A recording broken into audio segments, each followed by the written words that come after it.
그렇게 4일 동안 위태로운 숨을 몰아쉬던 으뜨는 더 이상 견디지 못하고 의식의 끈을 놓으려 하고 있었다. 한 치 앞도 헤아릴 수 없는 칠흑 같은 밤, 새하얀 연꽃을 피우게 될 겁니다, 라마. 목소리는 실크처럼 부드러우면서도 영혼의 정중앙을 꿰뚫는 듯한 기묘한 힘을 지니고 있었다. 힘은 단숨에 으뜬을 죽음에서 끌어냈다. 기운을 차린 으뜬은 국경을 넘는 내내 목소리의 주인을 찾았지만 결국 알 수 없었다. 하지만 반세기가 지난 지금도 중심이 흔들릴 때면 불현듯 그 목소리가 떠올랐다. 편지는 지구 반대편에서 날아온 것이었다. 10년 전 제가 했던 말을 기억하십니까, 라마? 그것은 이제껏 받은 편지 중 가장 짧은 글이었다. 놀랍게도 10년 전 미국의 애틀랜타에서 오늘을 착신일로 지정하여 보낸 편지였다. 으뜨는 호기심에 꼬리를 잡고 조심스럽게 과거로 거슬러 올라갔다. 그러자 기억의 터널 끝에서 신락 같은 햇살을 등지고 한 사람이 나타났다. 이제 갓스물이 됐을 법한 청년은 손대면 깨질 듯 여리고 아름다운 모습이었다. 수처럼 검은 머리에 모카처럼 새하얀 피부. 그보다 더 인상적이었던 건 청년의 눈이었다. 그의 눈은 오드아이였다. 오른쪽 눈은 남태평양을 연상시키는 에메랄드 빛이었고 반대편 눈은 블랙홀처럼 깊고 어두운 검은색이었다. 그것이 청년을 더욱 신비롭게 만들었다.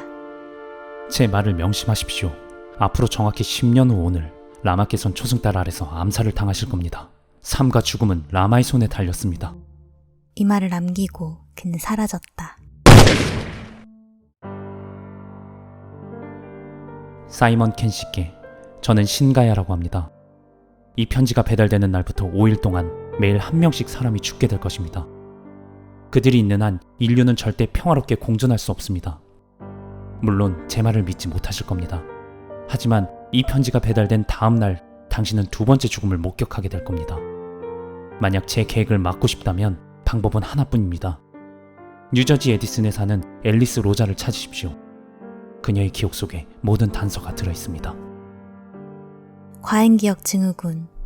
희귀한 증세로 망각 능력이 상실되어 기억을 통제할 수 없게 되는 병이었다. 그녀가 세상과 담을 쌓고 살게 된 진짜 이유는 따로 있었다. 10년 전 만났던 한 남자, 그리고 그와 지냈던 치명적인 닷새. 그가 고개를 돌려 앨리스를 바라보았다. 어둠 속에서도 또렷하게 빛을 발하던 그의 눈은 수많은 감정을 품고 있었다. 고마움, 애틋함, 회한, 그리고 슬픔. 찰나의 순간 수많은 감정을 품고 나자 그는 수순처럼 주머니에서 뭔가를 꺼냈다. 총이었다. 그리고 주저하지 않고 자신의 머리를 겨눴다. 당신은 머릿속이 온통 기억으로 가득 차 있다는 게 어떤 건지 죽었다 깨어나도 모를 거예요. 평생 과거라는 철창 속에 갇혀 사는 거라고요. 왜 나한테 선물을 보냈죠? 당신은 운명을 믿나요? 차라리 우연을 믿어요. 거짓말이었다. 사실 앨리스는 누구보다 운명을 믿었다. 모네를 사랑하게 된 것도, 이곳 뉴욕에 오게 된 것도, 그리고 저 멀리 동양에서 온 이 남자를 만나게 된 것 모두 가느다랗지만 끊어지지 않는 운명의 실로 연결된 덕분이라고 굳게 믿고 있었다. 하지만 앨리스는 남자의 진심을 알아야만 했다. 살아야 할 이유를 만들어준 사람. 순간 뿌옇게 서리가 끼어있던 망각의 창이 열리며 바람처럼 스쳐간 한 순간이 날아들었다. 가야를 처음 만난 건 이틀 전이 아니었다. 구름 한 점 없이 맑은 하늘을 양쪽으로 가르며 92명을 태운 아메리칸 항공사 소속 여객기가 한 채 망설임도 없이 월드 트레이드 센터 북쪽 타워에 곤두박질 쳤다. 앨리스는 그 아비규환 한가운데 있었다. 그때였다. 그녀의 시야에 한 남자가 들어왔다. 가야였다. 머리 위로 자동차만한 콘크리트 더미가 쏟아지고 있었다. 앨리스는 화구박스를 버려둔 채 가야의 손을 잡고 달리기 시작했다. 블랙홀 속에도 같이 있대요. 그제야 정신을 차린 가야가 앨리스를 바라봤다. 그때 알았어요. 이 사람은 운명이구나. 이 사람 때문에 세상이 지옥으로 변한다 해도 이 사람 없이는 못 살겠구나.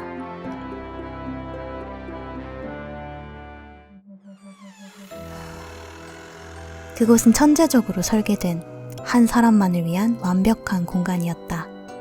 주인은 오기스트 벨몽이었다. 그는 악마 개구리들의 우두머리이자 전세계 부의 3분의 1을 전화 한 통으로 움직일 수 있는 유일무이한 인간이었다. 하지만 그에 관해 알려진 것은 거의 없었다. 12, 13, 14 미셸의 버릇 중 하나였다. 학교가 파하고 스쿨버스를 타기 전 아이를 데리러 온 아버지들을 평가하는 것이다. 솔직히 말하면 아버지들 모습에서 가야의 모습을 찾고 있었다. 미셸이 내린 곳은 뉴욕에 위치한 경찰서. 경찰관이 묻자 미셸은 기다렸다는 듯 더 큰 소리로 울기 시작했다. 경찰청 데이터베이스에는 경찰관들도 모르는 비밀스런 프로그램이 깔려 있었다. 거기에는 특정한 단어나 사진, 지문을 입력하면 그 내용을 곧바로 악마 개구리들의 서버로 전송하게끔 설정되어 있었다. 신가야도 그 중 하나였다. 순간 미셸의 눈에서 붉은 피가 흘러내렸다. 거울에 비친 자신의 눈을 본 미셸은 혼란스러웠다. 미셸의 두 눈은 이제 가야의 눈처럼 완전한 오드아이가 되어 있었다. 사이먼은 가야의 편지를 내밀었다. 아내는 9.11 테러 당시 월드 트레이드 센터에서 목숨을 잃었어요. 핸드백이 유일한 유품인데 그 안에 이 편지가 들어있었어요. 가야가 아내에게 보낸 거예요. 더 놀라운 건 아내가 마지막으로 쓰려고 했던 기사가 악마 개구리에 관한 것이었어요. 모든 게 연결되어 있어요. 가야가 내게 편지를 보낸 것도, 당신을 만난 것도, 그리고 아내의 마지막 기사도. 미래를 본다는 말은 들어봤어도 기억한다는 말은 처음이었다. 그 아이들은 태어날 때부터 죽을 때까지 모든 기억을 갖고 태어났다. 인생 전체를 뇌 속에 저장한 채 세상에 나오는 것이다. 이 아이가 확실해. 본디 궁극의 아이는 자식을 가질 수 없어. 모두 30살이 되기 전에 사망하고 생식 능력도 현저히 떨어지기 때문이지. 그런데 딱 한 번 자식을 낳은 아이가 있었어. 세 번째 궁극의 아이였지. 그런데 놀랍게도 그 아이가 낳은 아이 역시 궁극의 아이였어. 목적은 하나였다. 미셸의 뇌를 자극하여 미래에 대한 기억을 찾아내는 것이다. 왕가의 계곡에는 15세 정도 되는 어린 남자의 흉상이 들어있었다. 가장 눈에 띄는 것은 신관의 눈이었는데 서로 다른 빛깔의 보석으로 장식되어 있었다. 왼쪽 눈에는 블랙 사파이어가, 오른쪽 눈에는 초록빛 에메랄드가 박혀 있었다. 순간 모니카는 번개에 맞은 것처럼 그 자리에 굳어져 버렸다. 신가야는 어린 신관이 되살아난 것 같았다. 그러니까 궁극의 아이는 전 세대가 사망하고 나서 얼마 후 똑같은 얼굴로 다시 태어난다는 건가요? 얼굴뿐만 아니라 지문, 심지어 지열까지 똑같아요. 놀라운 일이지. 그때부터 이집트의 모든 파라오들은 이 아이들을 찾기 시작해요. 그들에게 이 아이들은 신이나 마찬가지였으니까. 그때부터 호크실드 가문의 신화가 시작된 거예요. 영국 철도에서부터 수에즈 운하까지. 아이의 능력을 등에 업은 호크실드 가문은 단 한 번의 실패도 없이 세계 최고의 부호가 되지. 그리고 가문의 부를 물려받은 악마 개구리들도 아이의 능력을 이용해 세계를 지배하고 있군요. 미셸이 7번째 궁극의 아이라면 이야기는 원점부터 다시 시작해야 했다. 나흘 전 시작된 가야의 암살, 10년 전 앨리스와의 사랑, 5명의 악마 개구리, 미셸의 납치, 그리고 7번째 궁극의 아이. 사이먼은 비로소 가야가 죽은 지 10년이 지난 지금 악마 개구리와 전쟁을 시작한 이유를 알 수 있었다. 미셸이 놈들 소나기에 들어가는 걸 막기 위해 10년을 기다린 것이다. 궁극의 아이들 중에는 몇백 년에 한 번 굉장한 능력을 가진 아이가 태어나오. 그 아이는 자신의 미래뿐만 아니라 다른 사람의 미래도 볼 수 있어. 진정한 예언자지. 가야가 바로 진정한 궁극의 아이요. 가야는 앨리스와 모니카, 악마 개구리들의 미래를 모두 간파하고 있었던 거요. 가야가 가리킨 곳은 사거리 너머에 펼쳐져 있던 뉴욕의 마천루였다. 저 건물들을 잘 기억해요. 10년 후 앨리스가 아끼는 사람을 누군가 데려갈 거예요. 그 사람을 찾으려면 저 건물들 중 지금은 없는 건물을 찾아가면 돼요. 그 건물 꼭대기층에 그 사람이 있을 거예요. 인간은 변하지 않는다. 1000년 전에도 1000년 후에도 우리는 음식을 위해 살인을 할 거고 눈물을 흘리며 줄임배를 채울 거다. 벨몽이 고개를 끄덕이자 편지를 받아 전해줬다. 편지에 물을 부었다. 잠시 후 녹색 글자가 나타나기 시작했다. 너는 내가 죽이지 않는다. 너는 네가 가장 하찮게 여겼던 것 때문에 죽게 될 것이다. 미셸은 10년 전 가야의 표정 그대로 똑같은 오드아이로 집사 로드니를 응시하고 있었다. 벨몽이 괴로워하며 약을 달라고 손을 뻗고 있었다. 그의 심장은 이제 수명을 다해 꺼져가고 있었다. 10년 전 마지막 순간 가야는 로드니에게 말했다.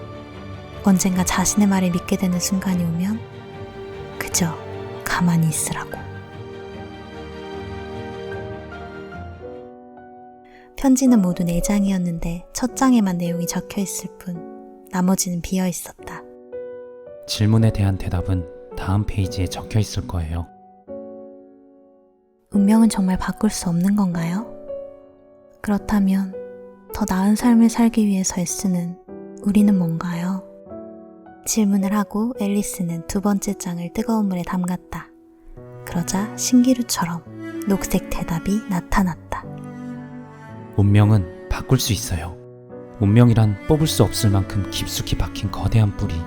그 뿌리가 바로 당신이에요. 당신이 바뀌면 뿌리가 바뀌는 거예요. 운명을 바꾸고 싶으면 당신이 바뀌면 돼요.